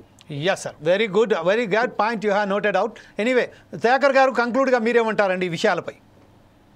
జూన్ 2న మద్యం షాపులు, తర్వాత నాన్ వెజ్ ఇవన్నీ బంద్ చేయాలనేది మంచి ఆలోచన. అది నేను ముఖ్యమంత్రి గారి దృష్టికి, పెద్దల దృష్టికి కూడా తీసుకుపోయే ప్రయత్నం చేస్తా. ఎందుకంటే ఇంకా ఒక 3-4 డేస్ ముందే ఉంది కాబట్టి వీలైతే రేపు ముఖ్యమంత్రి గారు కలిసే అవకాశం ఉంది సోషల్ వెల్ఫేర్ దాంట్లో. ఆ విషయం చిన్నారెడ్డి గారికి రిప్రజెంటేషన్ కూడా ఇచ్చాను సార్. ఓకే, మీది కూడా మీరు చెప్పినట్టుగానే చెప్తా. డెఫినెట్ గా ఇది మంచి ఆలోచనే. మరి ఆ రోజు మద్యం తర్వాత ఈ నాన్ వెజ్ షాప్స్ ఉండకుంటే ఉంటేనే మంచిది అనేది అందరి అభిప్రాయం కూడా ఉంటుంది ఎవరికైనా, ఎందుకంటే మనం రెస్పెక్ట్ చేసినట్టు ఉంటుంది. రెండవది, మీ విమర్శలలో తేలికతత్వం కనపడ్డా విమర్శలో ఘాటుతత్వం లేదని చెప్పలేను. కానీ ఇవన్నీ కూడా పార్టీ ఆలోచిస్తున్నది, ప్రభుత్వం కూడా ఆలోచిస్తున్నది. కాకపోతే ఇప్పుడు సమస్య ఏంటంటే లీన్ న్యూస్తోని కొన్ని సమస్యలు వస్తున్నాయి. నేను చూస్తున్నా కదా అన్న, దీంట్లో నీ బొమ్మ లేదన్న, మంత్రివర్గంలో పెట్టిందంటే నీ బొమ్మ లేదు నన్ను అడుగుతుంది. నాకు ఇస్తారో లేదు అనేది పార్టీ నిర్ణయం ఉంటుంది. ఒకటికి 9 వస్తున్నాయి, ఒకటి 12 వస్తున్నాయి. కాబట్టి వాళ్ళు మంత్రి పదవులు ఇచ్చేయి. మన మిత్రులు, మీడియా మిత్రులు అయితే చాలా మందికి పనిచేసే వాళ్ళకే వచ్చు, మరి కాదని కాదు. కానీ ఇక్కడ సోషల్ జస్టిస్ అంటే సామాజిక న్యాయ పునాదితో పాటు డెడికేషన్తో పాటు loyalty, at the same time people's pro angle అనేది ప్రయారిటైజ్ అవుతుంది. ఎవరిచ్చినా కూడా, ఇప్పుడు మీనాక్షమ్మ ఇచ్చినా కూడా ఆ కోణం నుంచే ఇస్తుంది. రేవంత్ రెడ్డి గారు ఇచ్చిన ముఖ్యమంత్రిగా ఉన్న మా దాంట్లో ఏంటంటే ఇతర పార్టీల ముఖ్యమంత్రులకు, మా ముఖ్యమంత్రులకి ఏంటంటే మేము ఫైనల్ చేసిన తర్వాత ఒక మాట అధిష్టానానికి చెప్పే చేయడం అనేది కాంగ్రెస్ పార్టీ కల్చర్. కాబట్టి ఆ డిసిషన్ అనేది ఖర్గే గారి నుంచి ఎల్ఓపి వరకు ఉంటుంది. సరే, ప్రతిసారి రాహుల్ గాంధీ గారు రేవంత్ రెడ్డి గారికి కలుస్తలేరని చెప్పేది ఇది ఎస్టాబ్లిష్ చేస్తున్నారు మనల్ని. రాహుల్ గాంధీ గారు రేవంత్ రెడ్డి గారు కలవాలంటే డెఫినెట్గా ఒక ఇంపార్టెంట్ జంక్షన్ ఉండాలి. అది పీసీసీతో కూడా అయ్యేటప్పుడు పీసీసీని కలుస్తారు, లేదు ఇంకా ఒక శాఖ మంత్రితో ఇంపార్టెన్స్ ఉంటే శాఖ మంత్రితో కూడా ఉంటారు. కానీ ఆర్గనైజేషనల్ స్ట్రక్చర్లో మల్లికార్జున ఖర్గే గారు టాపెస్ట్ హై లెవెల్ మా దాంట్లో డిసిషన్ మేకింగ్లో. ఎవరితో ఏం చర్చించినా, ఖర్గే గారు ఎవరితో మాట్లాడినా, జనరల్ సెక్రటరీ ఇన్ఛార్జ్తో మాట్లాడినా, అడ్మిన్తో మాట్లాడినా, లేకపోతే పీసీసీతో మాట్లాడినా, on behalf of party Kharge గారు సుపీరియర్. ఆయన లేకుండా వల్ల కూడా డిలే అయిందని కొంతమంది పత్రికలు రాసింది నేను చూసిన. కాబట్టి హైరార్కికల్ ఇష్యూస్లో రేవంత్ రెడ్డి గారు, రాహుల్ గాంధీ గారు ఎప్పుడు కలవాల్సిన అవసరం లేదు. ఎందుకంటే వాళ్ళ మైండ్ ఒకటే. ఆయన ఇట్లా చెప్పితే దాన్ని ఇట్లా కొని చేసిన బిల్లులో 2 మీ ముందు ఉంటాయి. ఒకటి బీసీ బిల్కి సంబంధించి ఏ రాష్ట్రం చేయలే దేశంలో. బీజేపీ పాలిత ప్రాంతాలు చేయలే, కాంగ్రెస్ పార్టీ పాలించే రాష్ట్రాలు చేయలే. ఇప్పుడు ఎస్సీ కేటగరైజేషన్ సుప్రీంకోర్టు ఇచ్చింది, ఏ రాష్ట్రము చేయలే. 4 రాష్ట్రాలకు ఇంపాక్ట్ ఉంటుంది. అది తెలంగాణ చేసింది. ఆయన రాహుల్ గాంధీ గారు ప్రతి వేదిక మీద మా అహ్మదాబాద్ బేటక్ నుంచి మొదలు పెడితే మొన్న ప్రెస్ మీట్ పెట్టిన ఏది మోడీ గారు జనగణనలో కొనగలన ఉండాలన్నప్పుడు కూడా తెలంగాణ మోడల్ ఇదని చెప్పి ఎస్టాబ్లిష్ చేసింది. కాబట్టి కలిస్తేనే దగ్గర అయినట్టు, కలవకపోతే దూరం అయినట్టు అని కాదు. మేము ఎన్నిసార్లు కలుస్తాం మరి ముఖ్యమంత్రి గారిని. నేనైతే కట్టసీ కొరకు అప్పుడు పోయి నమస్తే పెట్టి వస్తుంటా. నేను అఫీషియల్ ప్రోగ్రామ్స్ ఈ మధ్య అటెండ్ అవుతున్నా. కానీ కలవడం వల్ల ఇప్పుడు ఒక ఇష్యూ ఉంది, June 2 నాటికి ఇట్లా అమరవీరులకు సంబంధించి ఒకటి ఇచ్చిండ్రు. అట్లాంటప్పుడు పోతాం పని వెసులుబాటు కల్పించుకొని దాంట్లోకి వెళ్ళి జుర్రేని ఇచ్చేసి వస్తాయి. ఎందుకంటే అది పీపుల్స్ ప్రో. అట్లాంటి వాటి పట్ల ఉండాలి. ఇక కొంతమంది అంటే ఒక 10 to 15% పైరవీల కొరకు వస్తారు, కొంతమంది బిల్స్ కొరకు వస్తుంటారు. బిల్స్ ఆయన చూస్తలేడు. ఈ 100 కోట్ల బిల్స్ పట్టుకొని వచ్చే వరకే ఆడ ఖజానా ఖాళీ అని చెప్పినా కూడా ఇంటికాడికి వస్తూనే ఉంటారు. అది కొన్ని ఇబ్బందులు అయితే ఎవరు దేని కొరకు వచ్చిందనే అంశం. కానీ ఏది ఏమైనా మీరు అన్న కోణాలని విమర్శలుగా లేకపోతే మా మీద చేసే అనేది కాకుండా ఒక పాజిటివ్ సూచన లెక్కనే ప్రభుత్వం తీసుకుంటుందని మాత్రం చెప్పగలరు. Thank you very much Dayakar గారు. అలాగే ఈ రోజు పార్టిసిపేట్ చేసినందుకు దయాకర్ గారికి, అలాగే వెంకటరెడ్డి గారికి, అలాగే డాక్టర్ సంజీవ్ కుమార్ గారికి, అలాగే రాములు గారికి ప్రత్యేక ధన్యవాదాలు చెప్తూ రేపు 30 తారీఖు నాడు మరొకసారి ఏదైతే అధిష్టానం ఫైనల్ చేస్తున్నదో ఆ దాంట్లో మీ పేరు కూడా ఉండాలని ఆశిస్తూ రేపు రాబోయే 2 జూన్ నాడు మన మిత్రులు ఎవరైతే రాములు గారు బృందావనమైన సూచనలు ఇచ్చారు, ఏంటంటే అనేక మంది త్యాగాలతో తీసుకొచ్చిన తెలంగాణను సాధించిన విషయంలో ఆ మాతృలు ఏవైతే అమరులు ఉన్నారో ఆ అమరులని స్ఫూర్తితో ఆ రోజు మందు షాపులు కానీ అనేక షాపులు ఏదైతే ఉన్నదో అన్నికి స్వస్తి చెప్పి ఆ 2 నాడు మనం ఎవరైతే అమరులున్నారో నివాళులు అర్పించి తెలంగాణ రాష్ట్రంలో మరొకసారి బ్రహ్మాండంగా నిధులు, నియామకాలు, నీరు అని తీసుకున్న ఈ ఏదైతే మన సిద్ధాంతాలు ఉన్నాయో దానికి సంబంధించి ఖచ్చితంగా కాంగ్రెస్ పార్టీ కూడా అమలు చేస్తుందని భావిస్తూ రేపు మరొకసారి మీ వద్దకు వస్తాం. అప్పటిదాకా చూస్తూనే ఉండండి పోర్ట్ సైడ్స్ టీవీ.